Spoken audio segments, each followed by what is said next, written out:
Assalamualaikum warahmatullahi wabarakatuh. Perkenalkan, nama saya Tendi Ferdiansyah dari jurusan Teknik Elektro Universitas Singapura Bangsa Karawang. Pada kesempatan kali ini, saya akan mewawancarai tentang aktualisasi nilai-nilai Pancasila dalam lingkungan masyarakat. Sebelum kita ke sana, kita perkenalkan terlebih dahulu narasumber kita. Untuk narasumber kita, saya persilakan untuk memperkenalkan diri. Baik, perkenalkan nama saya Hopipah Amini Febrianti, jurusan Peternakan Universitas Pajajaran. Pertama, apa alasan masyarakat harus memiliki jiwa Pancasila? Dan mengapa harus memiliki jiwa Pancasila tersebut? Baik, selain berfungsi sebagai ideologi, Pancasila adalah falsafah dan pandangan hidup yang merekatkan segala perbedaan, serta memiliki fungsi sentral dalam berbagai aspek kehidupan, seperti aspek pendidikan, ekonomi, dan sosial. Penanaman Pancasila ini menjadikan bagian yang mendasar, yang harus ditanamkan, kemudian dipraktekkan dalam kehidupan sehari-hari. Lalu, apa yang akan terjadi jika tidak ada Pancasila sebagai dasar negara? Jika tidak ada, apa yang harus kita lakukan sebagai anak bangsa? Pancasila kita ketahui ya sebagai dasar negara dan tidak dapat diganggu-gugat. Pancasila merupakan rumusan bersama secara demokrasi dan telah disetujui oleh banyak orang. Bagaimana kalau Indonesia tanpa Pancasila? Semua orang pasti akan beranggapan bahwa semuanya akan kacau. Akan banyak perpecahan yang terjadi. Maka dari itu, kita perlu Pancasila sebagai dasar negara dan menjadikan Pancasila sebagai pedoman hidup bernegara dan menjalankannya di kehidupan sehari-hari. Kemudian, jika tidak ada Pancasila, apa yang harus kita lakukan? Dengan menjadikan Pancasila sebagai ideologi, maka dengan sendirinya Pancasila mendapatkan saingan dengan gagasan-gagasan di masyarakat. Seperti di Indonesia ini yang memiliki berbagai macam ideologi masing-masing. Hal itu mengakibatkan Pancasila harus ada, layaknya berdiri di atas berbagai ideologi, karena ia merupakan suatu kontrak terbentuknya suatu negara. Nah, menurut kakak, gimana nih penerapan nilai Pancasila di lingkungan masyarakat sekitar kakak? Menurut saya, penerapan nilai Pancasila di lingkungan masyarakat ini banyak sekali ya. Seperti kita harus selalu bersyukur kepada Tuhan Yang Maha Esa, membantu orang lain, membantu orang banyak di sekitar kita, melestarikan budaya daerah, lebih mencintai produk dalam negeri, kemudian seperti dalam berorganisasi, ketika kita berdiskusi, lebih menghargai pendapat orang lain, mendengarkan pendapat-pendapat orang lain gitu ya, dan tidak berbuat curang pada orang lain. Itu merupakan penerapan nilai Pancasila di lingkungan masyarakat. Nah, dan ini yang terakhir, contoh bentuk penyimpangan jiwa Pancasila di lingkungan masyarakat sekitar, dan tolong berikan solusinya. Baik, untuk penyimpangan yaitu suatu kebalikan dari penerapan nilai Pancasila sendiri ya. Seperti dalam bernegara, korupsi adalah penyimpangan dari penerapan Pancasila. Banyak sekali sekarang pejabat tinggi kita yang sudah menyimpang dalam Pancasila. Kemudian dalam keluarga, kekerasan dalam rumah tangga adalah penyimpangan dalam Pancasila juga. Di lingkungan masyarakat seperti tindakan kriminal, berkelahi, dan dalam lingkungan sekolah seperti berkelahi sesama pelajar dan tidak menghormati guru. Kemudian cara kita untuk mengurangi penyimpangan pada penerapan Pancasila adalah secara sadar bersama-sama untuk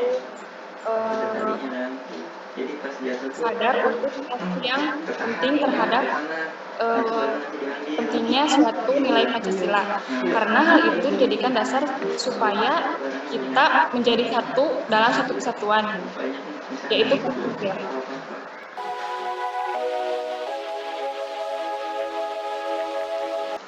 Perkenalkan, nama saya Rizka Rena Nuraini dari Prodi D3 Keperawatan Universitas Pendidikan Indonesia Kampus Medan. Apa alasan masyarakat harus memiliki jiwa Pancasila? Mengapa harus memiliki jiwa Pancasila tersebut? Alasan masyarakat memilih jiwa Pancasila itu karena sebuah dasar dan pedoman. Lalu Pancasila itu juga sebuah tujuan bangsa Indonesia bersatu menjadi utuh. Apa yang akan terjadi jika tidak ada Pancasila sebagai dasar negara? Jika tidak ada, apa yang harus kita lakukan sebagai anak bangsa? Tanpa Pancasila, negara akan cepat runtuh. Lalu negara juga akan cepat mudah diserang seperti layaknya penjajahan yang telah Indonesia lalui bersama Jepang dan negara-negara yang lainnya. Lalu terjadi juga banyak keributan dan masalah yang tersebar di mana-mana jika tidak adanya Pancasila.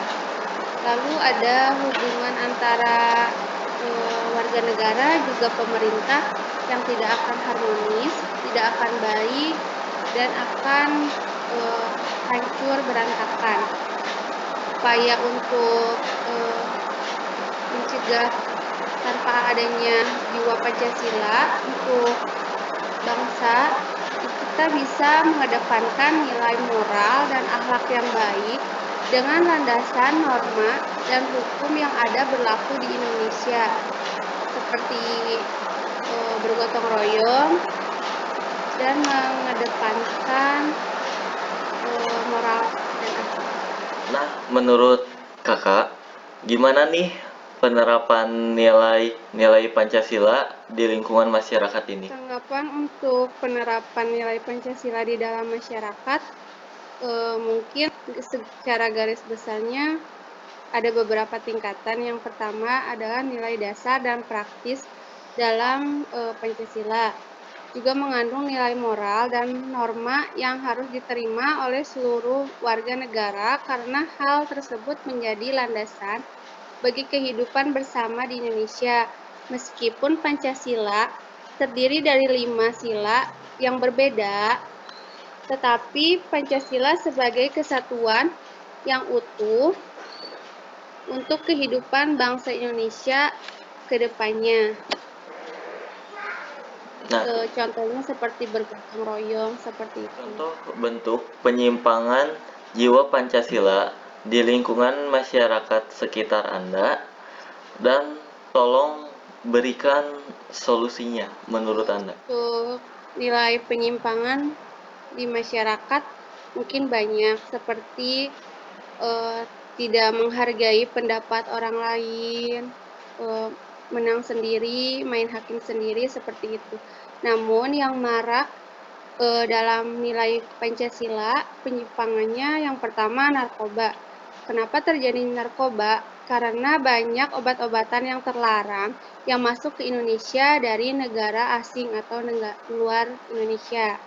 Solusinya untuk mencegah narkoba, warga Indonesia harus melakukan pola hidup sehat dan tidak mengonsumsi obat-obatan yang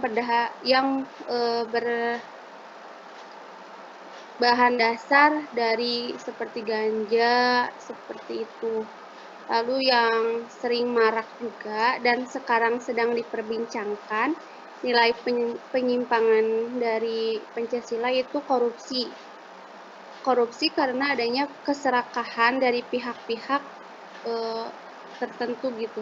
Bukan hanya pihak yang besar seperti DPR seperti itu, di sini juga banyak dari warga-warga seperti RT, RW, kepala desa, dan sebagainya. Namun untuk solusinya, kita harus bisa bersikap jujur, dan teguh imannya untuk guna menjauhi korupsi tersebut.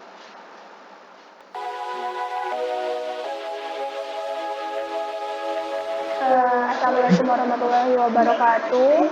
Perkenalkan, nama saya Yayang Ella Yulianti, Fakultas Peternakan, Departemen Ilmu Nutrisi dan Teknologi Pakan, Institut Pertanian Bogor. Alamat tempat tinggal sekarang di Sumedang. Apa alasan masyarakat harus memiliki jiwa Pancasila? Mengapa harus memiliki jiwa Pancasila?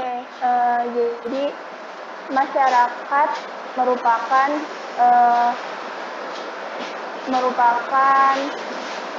komposisi dari negara itu sendiri, dan Pancasila adalah ideologi yang dimiliki oleh negara Indonesia. Jadi setiap masyarakat harus memiliki kesadaran tersendiri untuk mengamalkan Pancasila dengan mempraktikkan nilai-nilai yang ada di dalam Pancasila tersebut, karena Pancasila merupakan ideologi dari bangsa Indonesia itu sendiri. Begitu, dan penting juga bagi masyarakat untuk mengetahui bahwa nilai Pancasila merupakan sebuah tuntunan hidup bagi bangsa Indonesia agar bisa menjalankan kewajiban hak yang harus sejalan dengan ideologi tersebut. Apa yang akan terjadi jika tidak ada Pancasila sebagai dasar negara?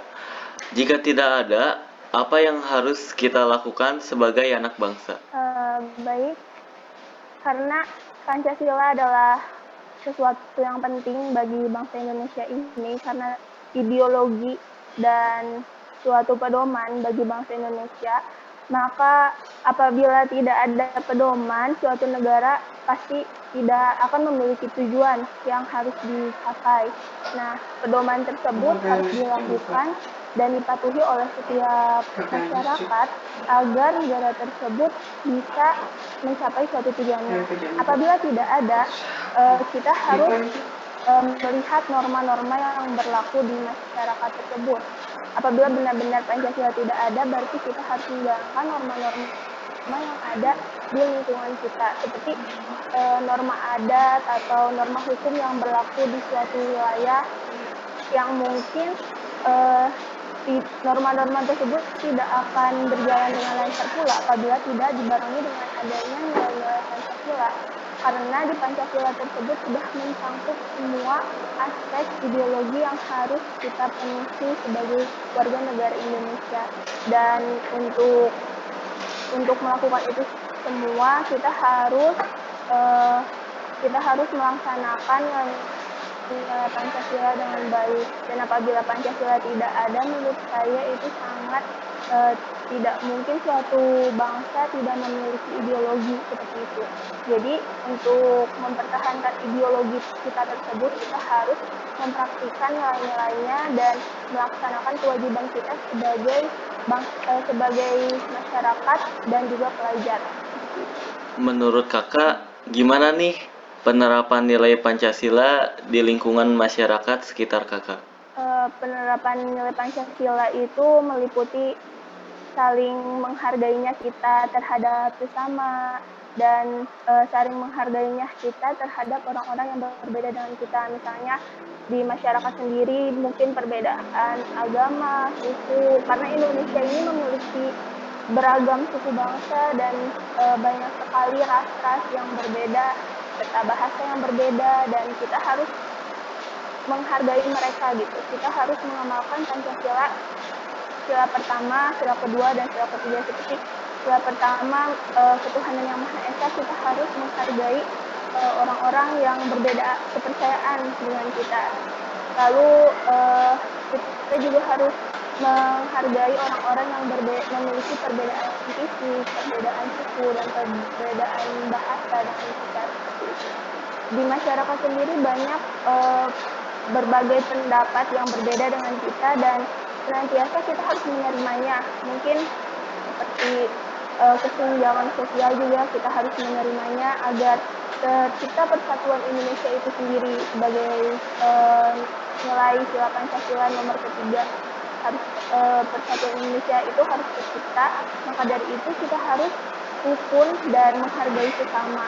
Juga kita harus toleransi terhadap beberapa hal aspek kehidupan di masyarakat itu sangat banyak dan tergolong berbeda-beda. Jadi tiap orang akan memiliki pendapatnya masing-masing. Untuk itu kita harus memiliki rasa toleransi terhadap orang lain. Dan itu salah satu pengamalan sila Pancasila di masyarakat agar kita hidup rukun dan bisa saling melengkapi antar aspek agar terjadinya suatu kesatuan Indonesia itu sendiri. Tolong berikan contoh bentuk penyimpangan jiwa Pancasila di lingkungan masyarakat sekitar Kakak, dan tolong berikan solusinya menurut Kakak. Untuk penyimpangan di masyarakat mungkin masih banyak ya, kayak misalnya yang tidak mentaati peraturan pemerintah, seperti tidak menjaga kelestarian alam dan tidak mematuhi kayak untuk berkendara gitu kan. Masih banyak orang-orang yang tidak mematuhi seperti itu, juga masih toleransinya masih cukup, karena kalau di kalau di kampung sendiri, karena sebagian orang itu beragam, jadi mungkin untuk toleransi bisa, cuman kalau di kota kan masih sulit untuk bertoleransi antar orang karena mereka memiliki watak dan kepribadian yang berbeda juga. Nah, mungkin kalau untuk di negara kita sendiri, untuk pelanggaran nilai-nilai Pancasila masih lumayan banyak, seperti yang kita tahu lah, korupsi, nepotisme, kayak gitu. Itu kan juga melanggar sila Pancasila, terus pembagian wilayah yang belum merata, dan serta melanggar hak HAM gitu kan. Masih banyak orang masyarakat juga pemerintah yang belum melaksanakan kewajibannya terhadap pemenuhan hak asasi manusia itu tersebut. Seperti kita lihatnya seperti ini ya, kayak kasus-kasus korupsi itu sebenarnya juga melanggar HAM, karena kayak pemerintah yang atau pemimpin yang mengkorupsi itu hanya mementingkan dirinya sendiri dan tidak mementingkan masyarakat gitu. Kalau misalnya dari aku untuk pandangan masyarakat di sekitar aku sendiri, mungkin ya seperti kasus-kasus ringan lah, kayak misalnya tidak mematuhi peraturan pemerintah kayak gitu. Kalau misalnya pandangan dari negara kita sendiri itu banyak banget, masih banyak pelanggaran untuk nilai ideologi itu sendiri, seperti tadi korupsi tadi, terus pelanggaran HAM itu tadi, karena banyak banget kayak pelecehan anak, kayak yang kayak gitu kan di negara kita juga mensukseskan kayak untuk apa sih, kesejahteraan wanita kayak gitu. Jadi mungkin solusinya kita harus sama-sama memiliki satu visi untuk melaksanakan, untuk menciptakan Indonesia yang benar-benar menjadi tujuan Indonesia gitu. Karena ideologi ini juga untuk mengatur kita dan agar kita tidak menyimpang gitu. Jadi jadi solusinya ini saya sarankan untuk, apalagi kita sebagai pelajar, kita harus memberi contoh yang baik dan melaksanakan sila-sila Pancasila itu, mengamalkannya, karena mungkin orang-orang yang lain yang awam tidak begitu peduli gitu terhadap Pancasila. Sebenarnya Pancasila itu adalah aspek yang paling penting. Jadi menurut saya dimulai dari diri sendiri untuk mengamalkan Pancasila, bersikap toleransi, bertanggung jawab, dan memiliki kesadaran akan negara ini gitu. Karena kita harus mencintai dulu negara ini, baru nanti kita bisa menjalankan semuanya. Jadi menurut saya perlu bagi kita seorang pelajar untuk membangkitkan semangat menciptakan nilai-nilai ideologi ini, nilai-nilai Pancasila ini, agar bisa dipraktikkan dalam kehidupan sehari-hari, dan kita sebagai masyarakat tidak melenceng dari nilai-nilai tersebut. Begitu pula pemerintah Indonesia agar tidak melenceng dari nilai-nilai tersebut, karena saya sendiri merasa sedikit prihatin tentang kasus-kasus yang sebenarnya saat ini juga banyak gitu, meskipun pandemi yang terjadi, kayak korupsi, pelanggaran HAM, kayak gitu, yang itu juga melanggar ideologi kita. Dan Begitu tadi solusinya, kita harus merintis mulai dari sekarang, mahasiswa dan pelajar serta masyarakat dan aspek-aspek lainnya harus memberikan contoh yang baik, apalagi kita sebagai pelajar, contoh yang baik bagi orang lain untuk mengamalkan ideologi Pancasila tersebut. Terima kasih.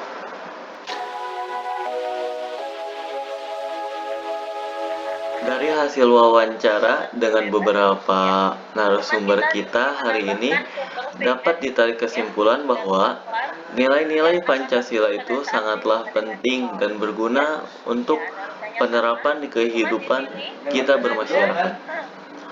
Tetapi masih banyak penyimpangan nilai-nilai Pancasila yang terjadi di sekitar kita. Seperti yang sedang marak diperbincangkan dan hangat pada saat ini, yaitu kasus korupsi dana bantuan sosial untuk COVID-19. Dan masih banyak lagi kasus-kasus penyimpangan lainnya. Tetapi semuanya balik lagi menurut sudut pandang kita masing-masing. Semoga wawancara kali ini banyak manfaatnya untuk kita semua.